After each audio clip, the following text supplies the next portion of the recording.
Hello guys, gumawa ako ng ah, speaker protection guys. Ito guys, oh. Kinabit ko yung mga parts yan guys sa isa.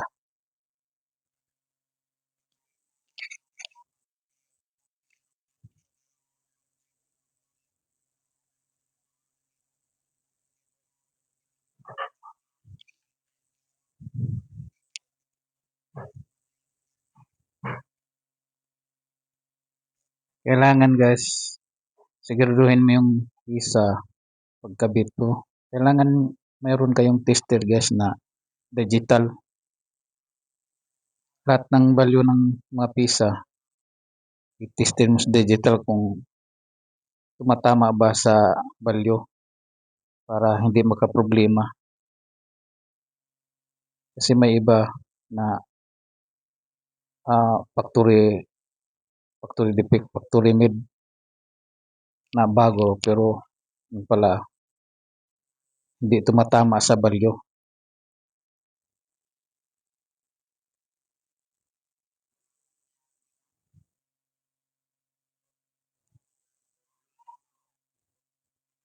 Gumagamit gumagamit kayo guys na ganyan, oh. Soldering piece para hindi magkalat yung mga solda nyo. Mura lang yan guys. Excuse me. Sa Shopee, Lazada.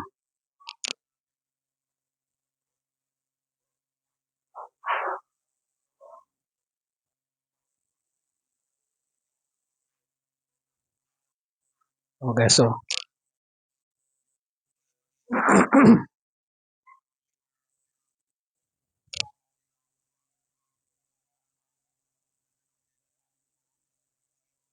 kailangan magkabit kayo guys.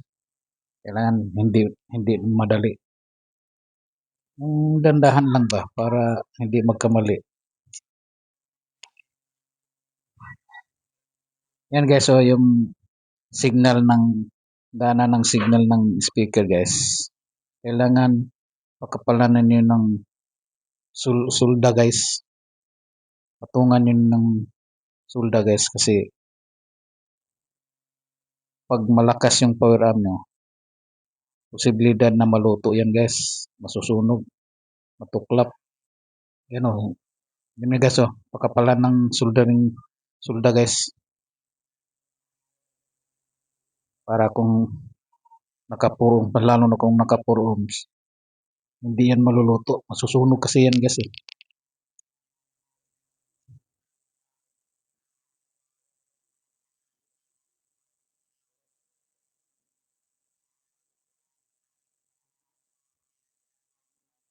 Guys o.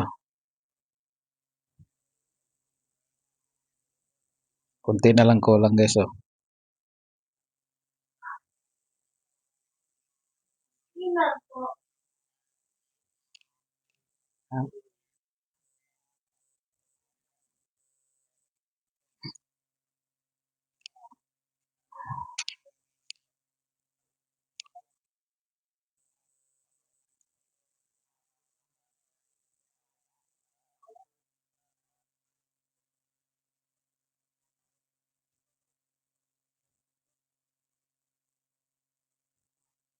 Yan guys o. Dandahan lang sulda guys. Yan o.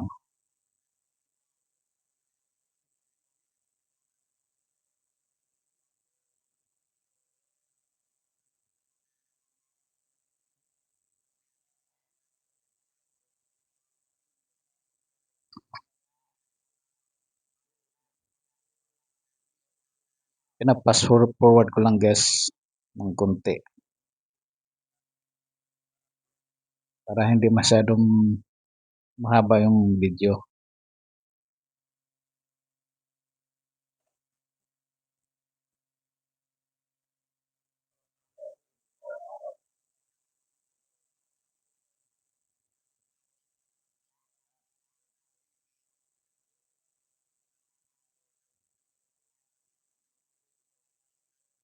ito guys na kabit ko na guys kay stereo kasi ito guys eh.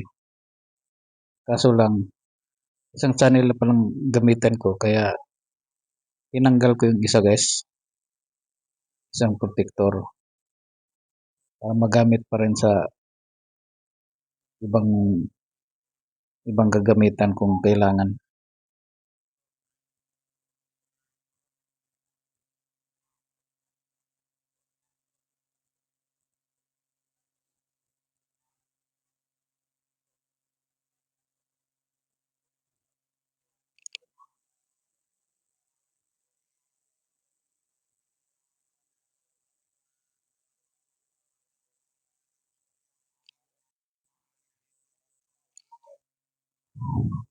Isang channel lang kasing kailangan ko dito guys eh, lagyan ng speaker protect.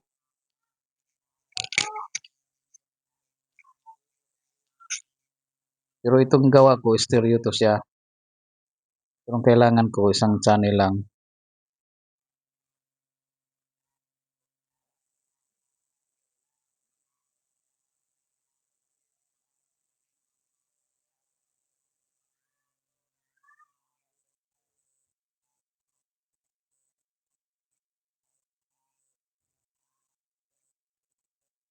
Yan guys oh. Konti na lang, may ilang piraso na lang kulang guys.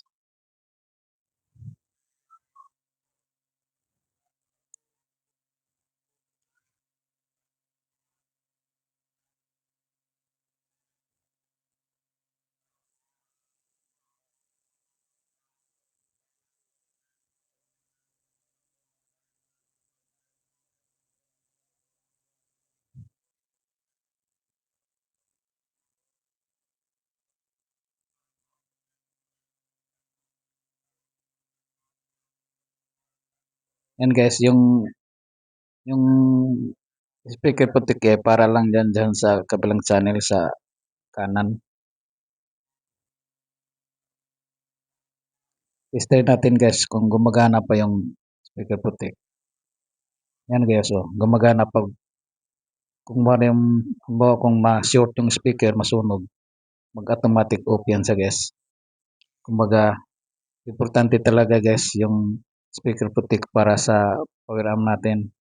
Kung short man o makasunog-sunog yung speaker, hindi mapiktuhan yung power amp mo. Kasi kusa lang siyang mag-off yan. Hindi makapasok dyan sa mga parts sa power amp.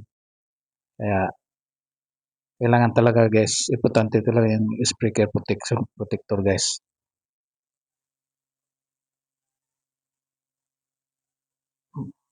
Itong gawa ko guys oh. Okay na. Ito kasing kabilang channel guys, yung protector na karon problema. Hindi ko na lang tinanggal yung kabit. Mayroon pa mga kung isang yung board na speaker protector. Gumawa na lang ako ng panibago. Yan guys oh. Yan guys. Ayan guys oh. Tinanggal kong isang relay guys kasi nakabit ko stereo kasi guys eh. Yan isa na guys eh. Unik ko guys. Connection ko sa mga supply.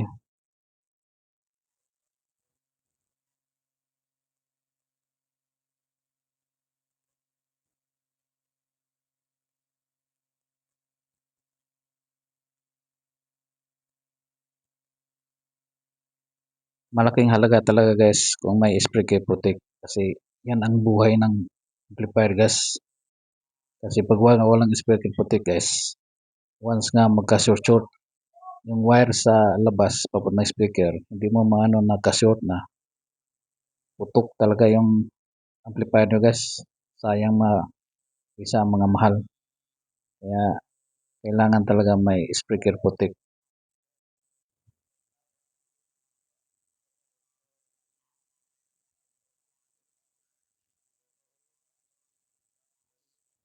Mayroon akong binabago dito guys sa original niyang diagram.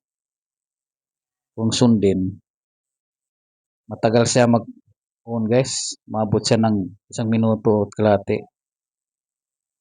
Kaya yung may binabago ako dyan, kaya halos magsabay na rin sila sa isang channel, kabilang channel nga pag on, parang sabay na rin sila.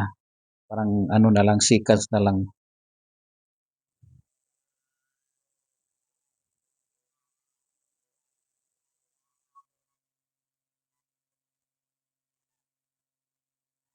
Nilagyan kong connection guys ng para doon sa light sa labas, yung putik na light, para kung putik siya mag-ilaw.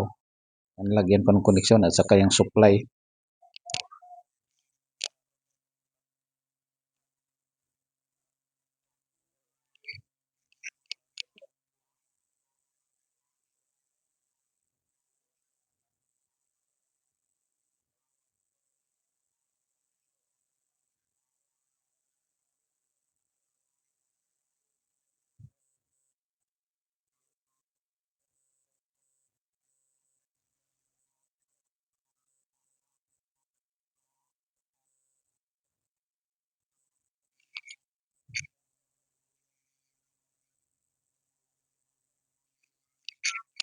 Kailangan lagyan talaga mga insulator guys. May mga dinugtungan na wire para hindi magka-short.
Yan guys, oh. Tapos na guys. Yarin sa ng mga wire para hindi magkalat.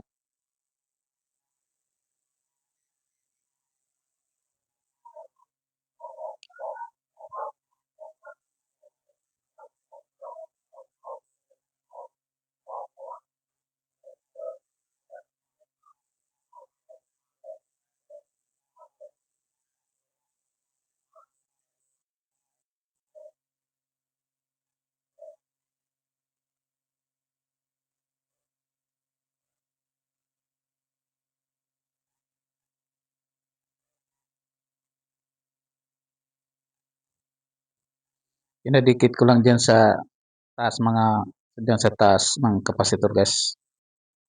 Okay naman dyan guys dyan. Hindi naman siya naka-disturbo. Okay lang yan. Yan. Ginamitan ko lang ng pangpadikit na stick glue. Kung trouble guys, kung may dispensa, madali lang matanggal guys. Initan lang niya ng soldering iron guys.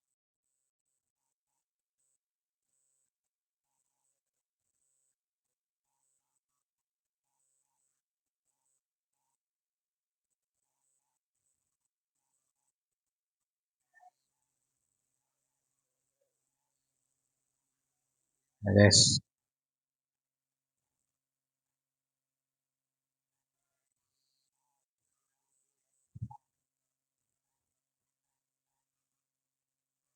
Testing natin guys. Pero pag testing natin guys, bawal kasi yung ano guys yung may music para iwas copyright guys. Kaya testing lang ng walang music guys.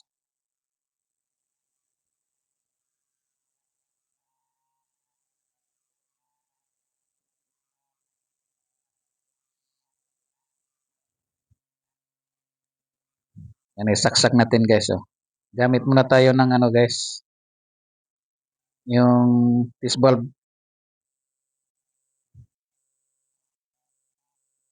Yan guys. Oh. Fuse bulb muna tayo guys. Kasi malaki kasi masyadong transformer ko guys. At saka ano, parang pumipiyok yung ilaw namin dito pag naka-direct eh. At saka yung fuse ko medyo mababa. Puputok eh. Napalitan. Kaya dito muna tayo sa test valve. Saka pag humihina na yan guys, pwede natin direct. Hindi na siya malakas ang impact ng kurente guys. Excuse me. Yeah guys, pwede natin i-direct na guys.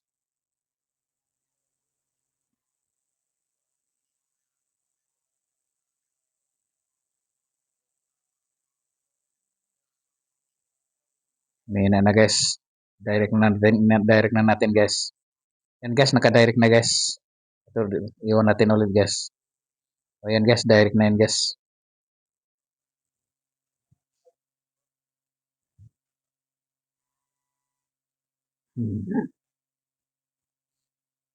Yan guys, testing natin guys. Signal lang guys, walang sound. Iwas copyright guys.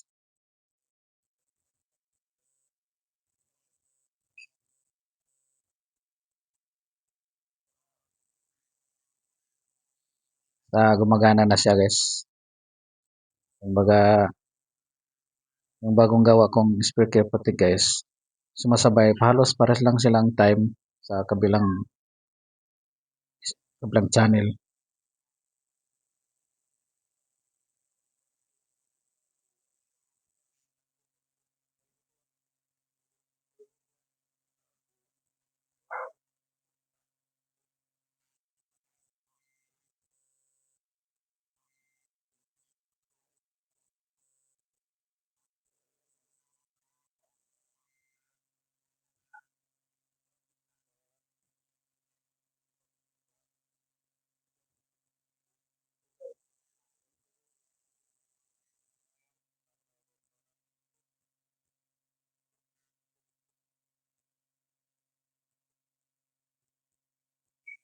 Pasensyahan na guys, kaya hindi nagkalat pa yung mga wire guys eh.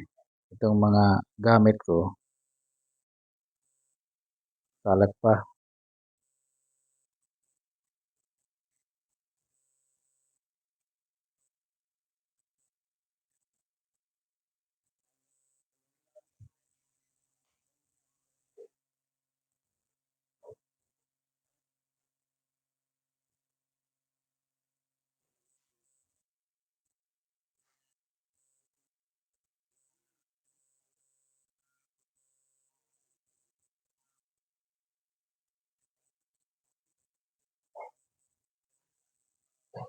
Yan guys oh.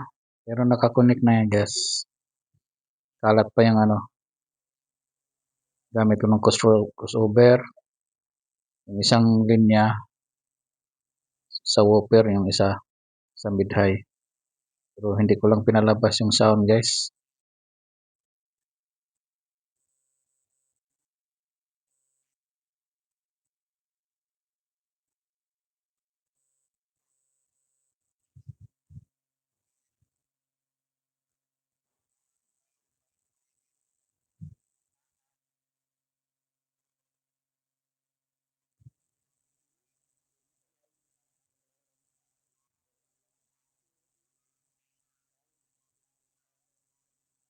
Guys, signal lang guys, signal.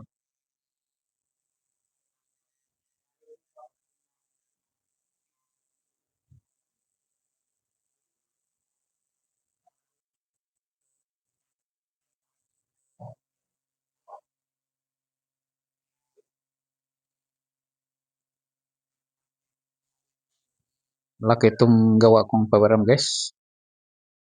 Kaya guys oh. Saka yung transformer, laki. Nasa 50 amperes yung transformer ko guys. Pataas.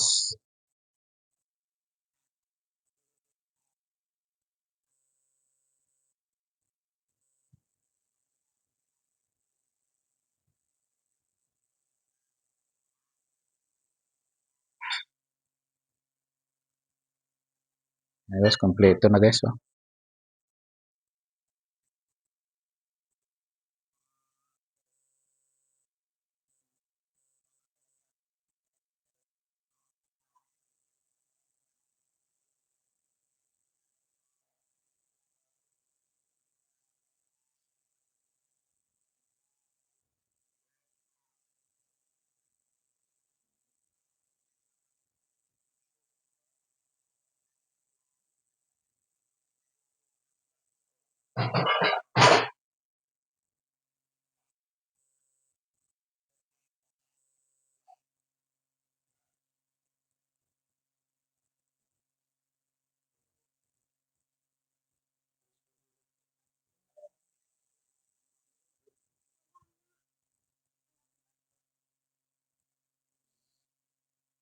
Mahaba tong pawiran ko guys.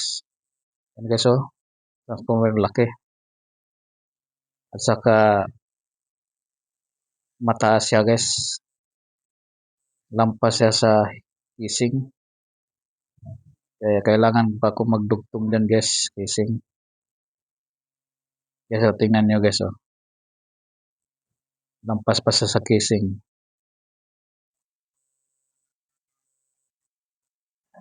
O yan guys oh. Tingnan nyo guys oh. Lampas siya oh. Taas. Kaya kailangan pa ako magdugtong ng siguro mga uno kabilaan.